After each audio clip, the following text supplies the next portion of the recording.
ഞാൻ ഇൻസ്റ്റാഗ്രാമിൽ സ്ക്രോൾ ചെയ്യുമ്പോൾ കണ്ടതാണ് ദിലീപേട്ടനും കാവ്യയൊക്കെ ആയിട്ട് നിൽക്കുന്ന ഒരു ഫോട്ടോ ഇട്ടിട്ട് ജനകീയ വിജയം.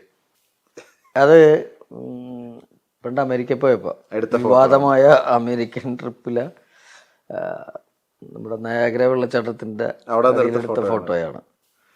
വിവാദ ട്രിപ്പിലെ ഫോട്ടോ ആണ് ഡിസംബർ 8. അല്ല, അന്ന് ഞങ്ങൾ വലിയ ടീമായിരുന്നു. ദിലീപേട്ടൻ മാത്രമല്ല, ദിലീപേട്ടൻ ഉണ്ടായിരുന്നു, കലാഭമണി ഉണ്ടായിരുന്നു, സലിംകുമാർ ഉണ്ടായിരുന്നു, നാദർഷ ഉണ്ടായിരുന്നു, ഷാജോൺ ഉണ്ടായിരുന്നു, മരിച്ചുപോയ സുബി ഉണ്ടായിരുന്നു, റിമി ഉണ്ടായിരുന്നു, കാവ്യ ഉണ്ടായിരുന്നു, ഭാവന ഉണ്ടായിരുന്നു. ഫുൾ ടീം പോയത് വലിയ ടീമായിരുന്നു. അന്നത്തെ ഫോട്ടോയാണ്. അത് തെരഞ്ഞെടുത്തിട്ടാണോ? അത് തന്നെ തെരഞ്ഞെടുത്തിട്ടാണോ? ഞാൻ ഇങ്ങനെ സ്ക്രോൾ ചെയ്തപ്പോ അത് ഇങ്ങനെ കണ്ടു. അപ്പൊ ഇട്ടേക്കാം എന്ന് വിചാരിച്ചിട്ടാണ്. ഞാനും പിഷാരടിയും തമ്മിൽ ഈ അങ്ങോട്ടും ഇങ്ങോട്ടും ഒരു ബർത്ത്ഡേ വിഷസ് പോലും പറയാറില്ല. ഹാപ്പി ബർത്ത്ഡേ എന്നോ അങ്ങനെയൊന്നും അവൻ എന്നോടും പറയാറില്ല, ഞാൻ അവനോടും പറയാറില്ല. അങ്ങനത്തെ ഇതൊന്നുമില്ല. ഞാൻ പിന്നെ ഇതിൽ വളരെ കുറവുമാണ്. മീഡിയയിൽ ഭയങ്കര കുറവ് വരുന്ന ഒരാളാണ്. അങ്ങനത്തെ സ്ക്രോളിങ് കാര്യങ്ങളൊന്നുമില്ല. ഇപ്പം ഇന്ന് രാവിലെ വന്ന ഒരു ന്യൂസാണ്, ദിലീപ് കേസിൽ വിധി പറഞ്ഞ ജഡ്ജിക്ക് അങ്ങനെ വിധി പറയാനൊരു അവകാശമില്ല എന്ന് പ്രോസിക്യൂഷൻ ഒരു കുറിപ്പോട് കൂടി നിയമോപദേശം സർക്കാരിലേക്ക് കൊടുത്തിട്ടുണ്ട്. ഇപ്പം ജഡ്ജി അല്ലാണ്ട് പിന്നെ ആരാ വിധി പറയണത്? മീഡിയ ആണോ വിധി പറയുന്നത്? മീഡിയ പറഞ്ഞ വിധികളൊക്കെ തെറ്റിയില്ലേ?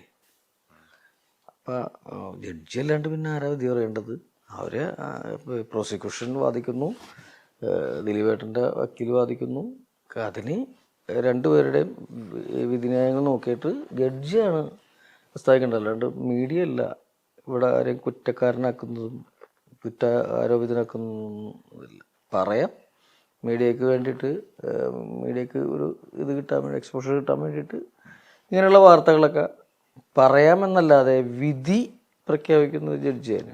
അതിൽ സംശയമില്ല. ഒരു 5 വർഷം മുമ്പ് വരെ അല്ലെങ്കിൽ ഒരു 10 വർഷം മുമ്പ് വരെ കോടതി വിധി മാനിച്ചിരുന്നതാണ് നമ്മളെല്ലാവരും. പക്ഷെ ഇപ്പോൾ ശരിക്കും മീഡിയ പറയുന്ന ഒരു മുൻവിധിയെ അതാണ് ശരിയെന്ന് വിശ്വസിക്കുകയും കോടതി പറഞ്ഞ എല്ലാ മീഡിയ വഴിയിലൂടെ നമ്മൾ അറിഞ്ഞത് മീഡിയ പറയുന്നതാണ് ശരിയെന്ന് വിശ്വസിക്കുന്ന ഒരു മെജോറിറ്റി സമൂഹം ഇപ്പോൾ ഇല്ല. ശരിക്കും അവരുടെ മുമ്പിൽ ഇപ്പോഴും ഇപ്പോൾ കോടതി നിരപരാധി, ഇപ്പോൾ എക്സോർ അതിൻ്റെ പിന്നാമ്പുറം എന്തു ആയിക്കോട്ടെ, കോടതി നിരപരാധി എന്ന് പറഞ്ഞ ഒരു വ്യക്തിയെ ഇപ്പോഴും കുറ്റവാളി എന്ന് പറഞ്ഞ് ഇപ്പൊ ഇത്രയും ദിവസം ജയിലിൽ കിടന്ന ഒരാള്, അത് കഴിഞ്ഞിട്ട് ഇത്രയും കാലം അദ്ദേഹം കോടതി, ഞാനാണെങ്കിൽ ഞാൻ എവിടെയെങ്കിലും പോയി കിടന്നോളാം എന്ന് വിചാരിച്ചെന്നെ. എനിക്ക് അത് വാദിച്ചുകൊണ്ട് നടക്കാനുള്ളതൊന്നുമില്ല. ഇത്രയും വർഷം അതിനോട് പടവെട്ടി, 8-8.5 വർഷത്തോളം അതിനോട് പടവെട്ടിയിട്ട് ഒരു പേപ്പർ പോലും പുള്ളിക്കെതിരെ കൊടുക്കാനായിട്ട് പ്രോസിക്യൂഷന് പറ്റിയില്ല. ശരിയാണല്ലോ? ഇത്രയും സാക്ഷികളും കൂറുമാറിയ സാക്ഷികളൊക്കെ വിട്ടേക്ക്, എന്നാലും പ്രോസിക്യൂഷന് ഒന്നും സമർപ്പിക്കാൻ പറ്റിയില്ല എന്നുള്ളതാണ് അവരുടെ തോൽവി. ഇത്രയൊക്കെ എന്തൊക്കെയോ പറഞ്ഞ് ഞങ്ങളുടെ അടുത്ത് ഫുൾ തെളിവുണ്ടും മറ്റേന്ന് പറഞ്ഞിട്ട് ഇപ്പോഴും പറയുന്നുണ്ട്. മെമ്മറി കാർഡ് വിഷയത്തിലൊക്കെ അതൊന്നും എടുത്തില്ലെന്നൊക്കെയാണ് പറയുന്നത്. മെമ്മറി കാർഡ് വിഷയത്തിലൊക്കെ എൻ്റെ സുഹൃത്തുക്കളൊക്കെ തന്നെയാണ് ഈ പ്രതീക്ഷ വക്കീലും അനു രാജുവൊക്കെ ആദ്യത്തെ ഇതൊക്കെ ഉണ്ടായിരുന്നത്, നമ്മുടെ അടുത്ത സുഹൃത്തുക്കളൊക്കെ.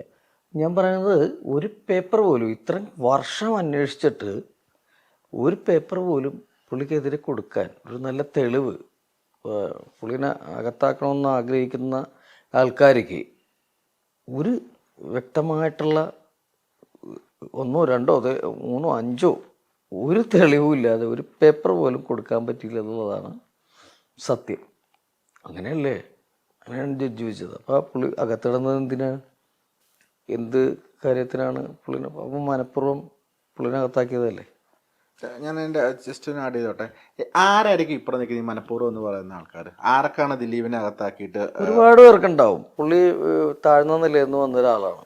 വാടക വീട്ടിൽ താമസിച്ചു, മിമിക്രിയിൽ വന്നു, സിനിമയിൽ വന്നു, സിനിമയുടെ എല്ലാ മേഖലകളിലും പുള്ളി ഒന്ന് സഞ്ചരിച്ചു. അതിലൊക്കെ എല്ലാം സക്സസ് ആയിരുന്നു. അപ്പം സ്വാഭാവികമായിട്ടും കുശുമ്പും കുന്നായ്മയും അസൂയയും ഒക്കെ വരും. അങ്ങനെ പുള്ളിനെ പെടുത്തണമെന്ന് വിചാരിച്ച ആൾക്കാരാണ് ഇതിൽ. ആരാണ് എന്ന് വ്യക്തമായിട്ട് പറയാൻ നമ്മൾ ആളല്ല. സ്വാഭാവികമായിട്ടും നമ്മൾ വിജയിച്ച് മുന്നേറിക്കൊണ്ടിരിക്കുമ്പോൾ കുറേ പേർക്ക് അതിൻ്റെ ഒരു ശത്രുക്കൾ സ്വാഭാവികമായിട്ടും വരും.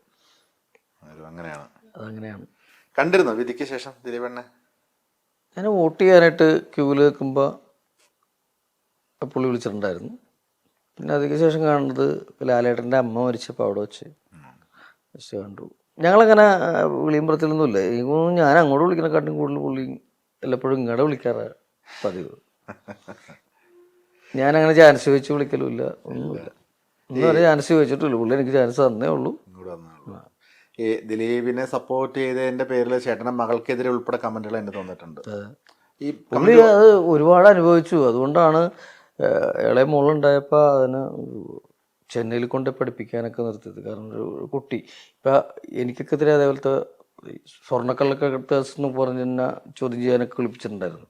അപ്പം ഞാനത് സർമ്മനോട് ഞാൻ കള്ളക്കടത്തുകാരനാണ്, എനിക്ക് 2 പെൺപിള്ളേരുണ്ട്, അവർ സ്കൂളിൽ പഠിക്കാൻ പോകണം, അവരച്ഛൻ കള്ളക്കടത്തുകാരനാണൊക്കെ പറഞ്ഞു കഴിഞ്ഞാൽ ആ കേസ് പോയി നിന്നത് എവിടെയാ? മുഖ്യമന്ത്രിയുടെ ഓഫീസില്ല.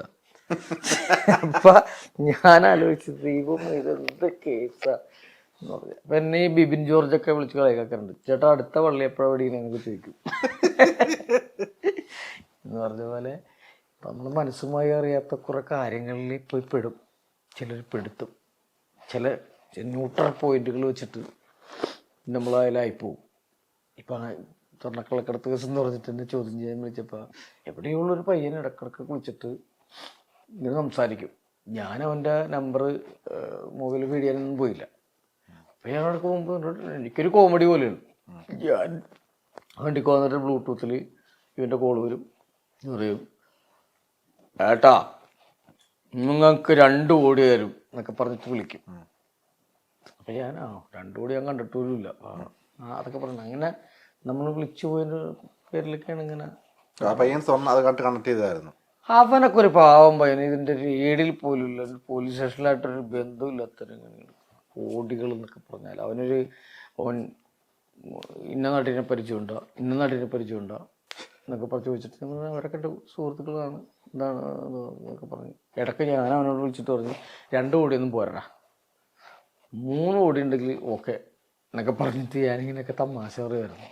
അതൊക്കെയാണ് എന്നെ വിളിപ്പിച്ചത്. പക്ഷേ ആ കേസ് പോയി നിന്നത് ഒറ്റത്താ പോയി നിന്നത്, കേന്ദ്ര ഓഫീസിലാണ് പോയി നിന്നത്. അത് അത്രയൊക്കെ ഉള്ളു. നമ്മളിങ്ങനെ സമാജം നമ്മൾ ആരെയും പറ്റിച്ച് വെച്ചിട്ടില്ല, നമ്മളെ പരിച്ചിട്ടുള്ള ആൾക്കാർ. ഇപ്പം ഈ ദിലീപേട്ടൻ്റെ വിഷയം നമ്മൾ സംസാരിച്ചുകൊണ്ടിരുന്നത്. ഇപ്പം ബബ്ബ സിനിമ ഇറങ്ങുന്നു, അതിനെതിരെയും വളരെയധികം ഇപ്പം സിനിമ എന്തോ ആയിക്കോട്ടെ, ചിലപ്പോൾ സിനിമ നല്ലതായിരിക്കാം, അല്ലെങ്കിൽ ആവറേജ് സിനിമ ആയിരിക്കാം, ചിലപ്പോൾ മോശമായിരിക്കാം. എന്താണെന്ന് അറിയുന്നതിന് മുന്നേ സിനിമ തെറി വിളിക്കുന്ന അല്ലെങ്കിൽ ദിലീപിന്റെ സിനിമ കാണില്ല എന്ന് പറയുന്ന ആൾക്കാർ ഇപ്പോഴും സജീവമായിട്ട്, പഴയതിലും കൂടുതൽ തന്നെ വേണമെങ്കിൽ നമുക്ക് പറയാം, ആളുകൾ ഇപ്പോഴും ഉണ്ട്. ആൾക്കാർ ഒരുപക്ഷെ അദ്ദേഹത്തിന്റെ ഒരു കരിയറിന്റെ ഒരു പഴയ ഒരു പ്രഭാവം ഇനി തിരിച്ചു വരില്ലെന്നുണ്ടോ? അദ്ദേഹത്തിന് ഇനി ആളുകളുടെ ആ ഒരു ഇഷ്ടം ശരിക്കും ഇനി അത് നേടിയെടുക്കാൻ പറ്റുമോ? കാരണം നിരപരാധി വിധി വന്നിട്ടും അദ്ദേഹം ഇങ്ങനെ തന്നെയാണ് പോകുന്നത്. സത്യസന്ധമായിട്ട് പറയുകയാണെങ്കിൽ ഈ കേസ് വന്നപ്പോൾ ഇതിലൊരു കൺഫ്യൂഷൻ വന്നു കുറേ പേർക്കൊക്കെ.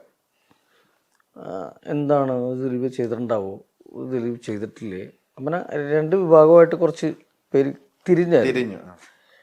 പക്ഷേ കല എന്നും ഇതാണ്. ദിലീപേട്ടൻ്റെ അഭിനയ മികവിനെ ചോദ്യം ചെയ്യാനൊന്നും ഒരാളില്ല. നല്ല സിനിമയാണെങ്കിൽ ഇവിടെ വിജയിക്കും. പിന്നെ കുറ്റാരോപിതം മാത്രമായിരുന്നു, പുള്ളി കുറ്റവിമുക്തനായി. ഇനിയും ദ്രോഹിച്ചുകൊണ്ട് പുറകെ നടക്കും കുറേ ആൾക്കാർ. എന്തിനു വേണ്ടിയിട്ടാണെന്ന് അറിയാൻ പാടില്ല. ഒരു തെളിവ് ഒരു 8 വർഷം കൊണ്ട് കണ്ടെടുക്കാത്ത ആൾക്കാർ ഇനി എന്താ തെളിവ് ശേഖരിക്കാനാണെന്ന് എനിക്ക് മനസ്സിലാകുന്നില്ല.